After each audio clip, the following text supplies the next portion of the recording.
Before I make any comment on the write-up given in your paper, I want to make my position absolutely clear, not only to you, to all concerned.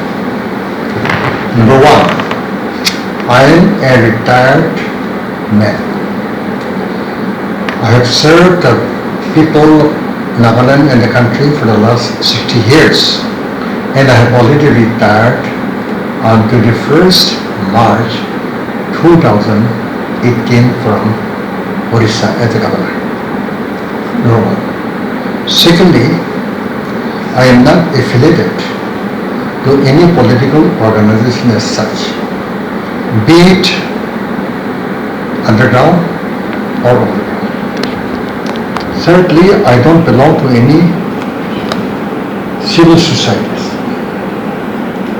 So I'm here as a free citizen, and therefore my expressions will be only my opinion. I don't carry the opinion of any group or parties or any other agencies, and therefore whatever you ask and whatever I comment, this will be purely my personal views and opinion. Unfortunately, all along, especially this IM, they have been targeting me, not only verbally but even physically also. They have attempted me to assassinate me 4 times, but it was a God's grace that I am alive today. But I told to Moiba and his group in a meeting in Delhi when I was governor of Maharashtra that from my side I have already forgiven whatever you have done to me, and you cannot expect anything from me as a vengeance, because I want to ensure that the Nagaland will live in peace and harmony. And therefore, even recently, you are alleging that I am working hand in glove with governor. I think this is, I should say, outrageous allegations without any substance, without any proof. And as a layman, I have nothing to do with ongoing the political process between Government of India and Naga underground leaders. It is between themselves, and therefore alleging me that I am working with the governor hand in glove on this issue. I am neither a member of any group, and therefore I think this kind of outrageous criticism is not called for from responsible organization who would be deciding the future of Naga people. So there's one which I would like to make clear. I don't have any prejudice against any groups whatsoever, because all of them, they are working for the Naga people. And I have been telling that for the first time, Government of India have been able to bring all of them together to resolve this long-standing Naga political issue. They call it inclusiveness. Again now, they have succeeded in concretizing the inclusive approach to resolve long-standing Naga political issue. Number one. yes, they have been negotiating for the last more than 20 years. And then national Naga political groups also, though they were in ceasefire with government of India since 2001, they have started only in 2017. But it's a good sign that all of them have come together for what? To resolve the Naga political issue. That's number one. In one way, complaints and counter-complaints coming out now is a good sign. Because people are not afraid to express their views on issues. And therefore we should also welcome whatever the statements made by different groups. I think we should examine all this instead of making counter this statement like this. I feel that in one way this is a redeeming feature for creation of a peaceful atmosphere in Nagaland. For a long time, because of this fear psychosis, people were afraid to speak out, not to speak up rightly.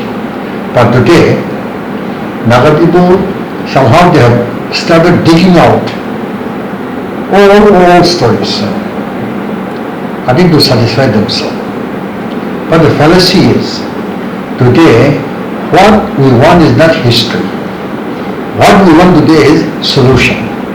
And what should be the parameters within which we should work out the solutions.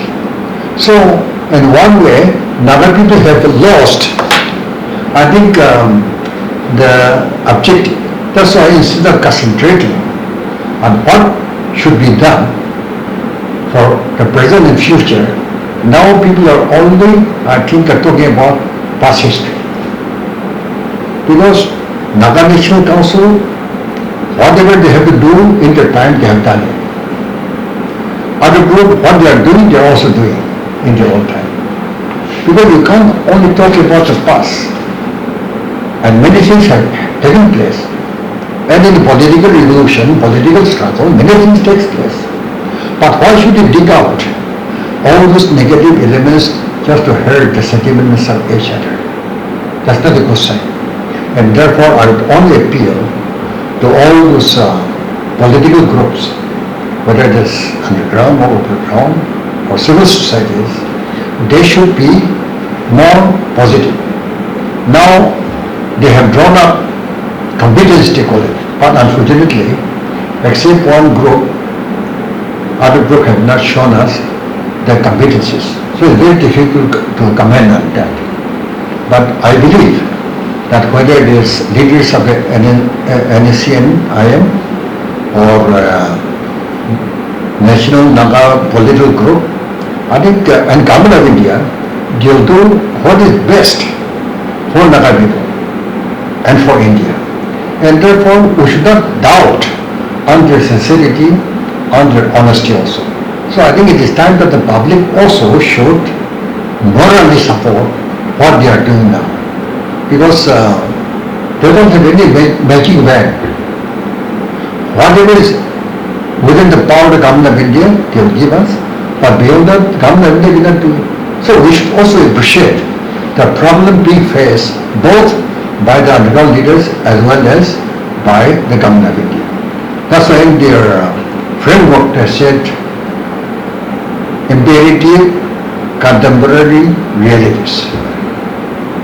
That means we have to decide issues, we shall decide problems on the basis of the available, prevailing situation and conditions both in the state as well as in the country and in the world.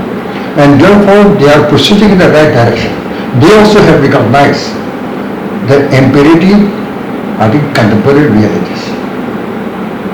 So actually it's a broad definition, but it covers many things. And therefore we should also appreciate that they have realized also that the present situation, the prevailing situation in the country, in the world, in the state, now demands that a practical, pragmatic solution have to be done. So we should appreciate whatever they are doing. That is one thing. Second thing is, now that all of them, they have met the Government of India on 31st October 2019. And jokingly I should tell them, all of you have baptized in the same bowl under the same priest. Now you have watched whatever has been there in the past. So now I'll call you only Naga leaders. Not NSCNM or NSCK, no. You represent now Naga people. And therefore this your color, since it is already washed in the big ball, why not? You also now feel that you are one. And you should one, because Kabadam said there will be only one solution. And therefore it is high time that instead of quarreling among ourselves, instead of showing that we are not united, instead of indulging in petty matters, I think Naga people, being a mature tribe, should now come forward.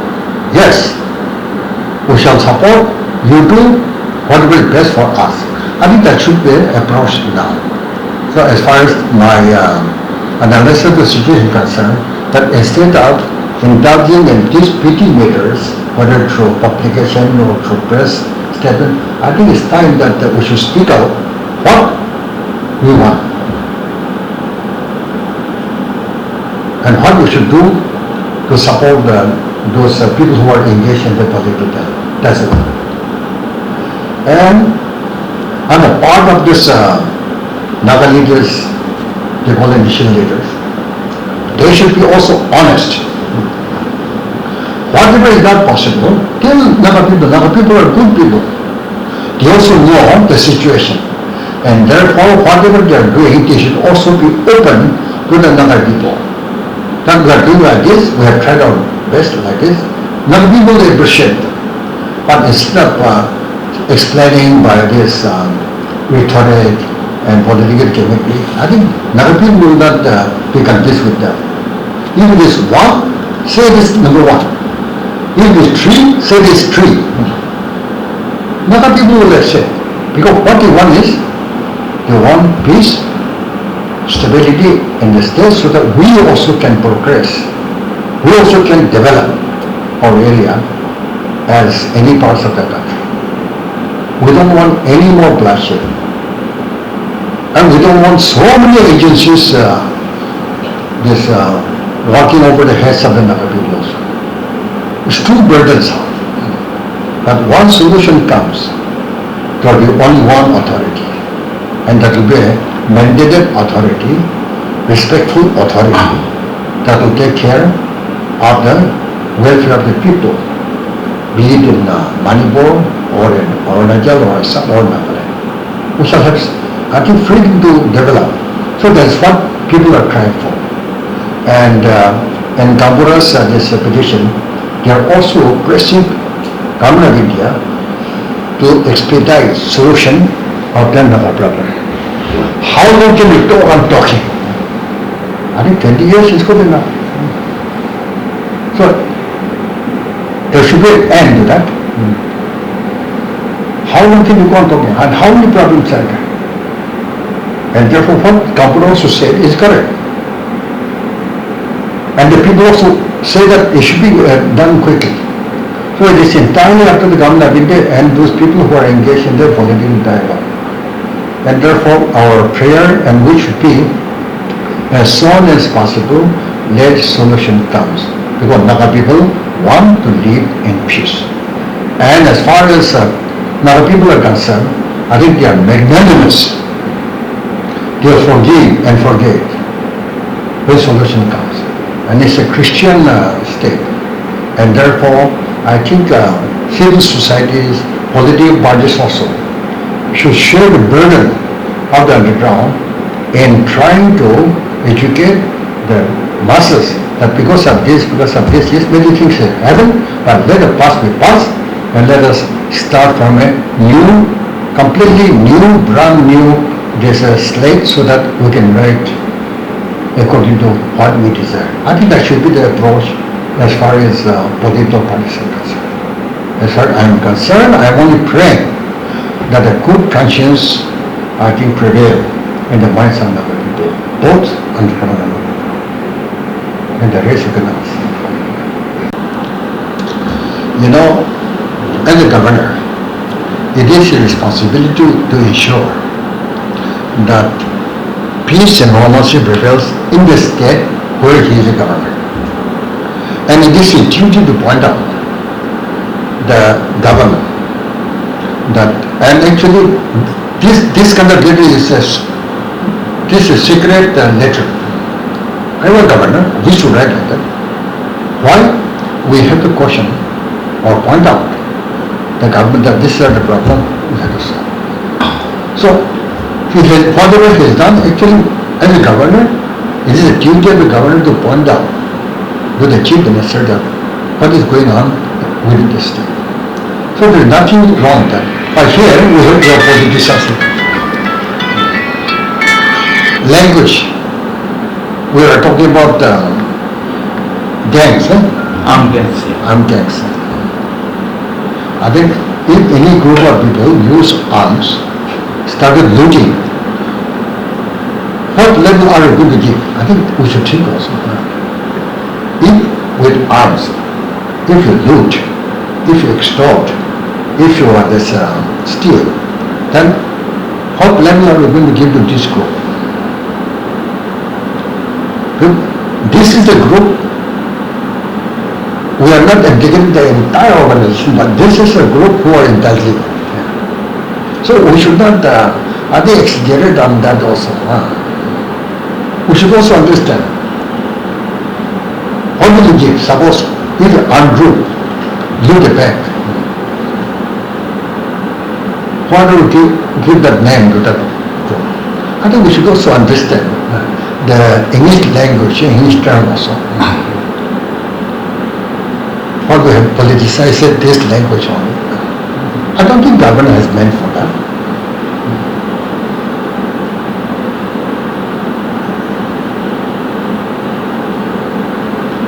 The JPs are asking specifically to sign with NMBGS this agreement before September. We have to be all inclusive. And there shouldn't be any prejudice against any underground group. Because they have themselves have agreed. On 31st October, they sorted out the major issues. And therefore, settlement has to be with all the groups. We can call it inclusive. The only thing is, the leadership of the NSCN should not delay. They should also read the minds of the local people. They should also read the minds of the government in council. What is possible they have already achieved. So why should we talk about other things which is not possible? And if an agreement was to come, and like the JB is requesting, if they ask you to witness it, will you be willing to do that? I have nothing to do with the agreement because I'm not a part of that. No, if government of India and They only say that since I am the surviving, this person who have signed 16 point, and I don't know, they said that overwriting, I think this an overwriting effect. I don't know what you mean by overwriting, that I don't know. And I have not seen the competencies. So what they use by now, I don't know. I think it's to be frank with other people, not diplomatic language. We should be spade to spade. Because other people want only truth. And truth is bitter. But once you know the truth in our Bible, if you want to know the truth, accept the truth, everything will be okay. So we should also accept the truth. Provided we have a very strong ecosystem. And people will have a chance to think and to develop. Now because of this gun culture, people are afraid to invest. People are afraid to even speak the truth. But once that is removed, I think Naga people are quite capable of developing jobs. I have great hope because we shall be able to match, we shall be equal with the rest of the people in the country. is only because of this insurgency, abnormalcy, we have not been able to do as much as we want to do. Look, situation is like that. But once that obstacle is removed, I think Naga people, especially the youth, they have ample opportunity to work in Nagaland and our circles. Because our people are much more intelligent, younger generation, much more intelligent than the older generation.